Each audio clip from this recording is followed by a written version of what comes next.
بسم اللہ الرحمن الرحیم۔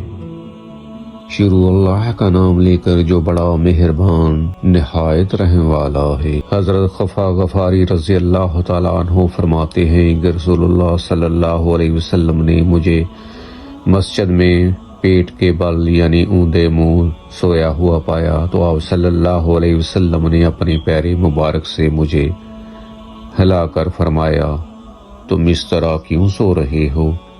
اس طرح سونا اللہ تعالیٰ کو سخت ناپسند ہے۔ آپ صلی اللہ علیہ وسلم نے ایک اور جگہ فرمایا کہ صحابہ کا گزر ایک جنازے سے ہوا، لوگ اس کی تعریف کرنے لگے تو رسول اللہ صلی اللہ علیہ وسلم نے فرمایا واجب ہو گئی۔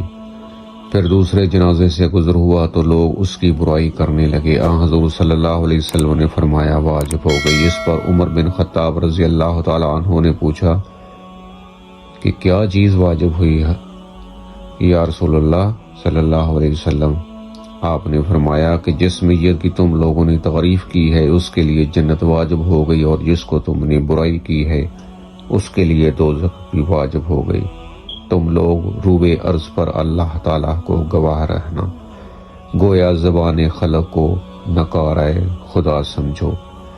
سیدنا عبداللہ بن عمر رضی اللہ تعالیٰ عنہ کو راستے میں ایک دیہاتی ملا، آپ نے اسے سلام کیا، گدھے پر سوار کر لیا اور اپنا عمامہ اتار کر اسے عطا کر دیا۔ ساتھی ابن دینار کہنے لگے کہ یہ دیہاتی لوگ تو تھوڑے پر بھی راضی ہو جاتے ہیں۔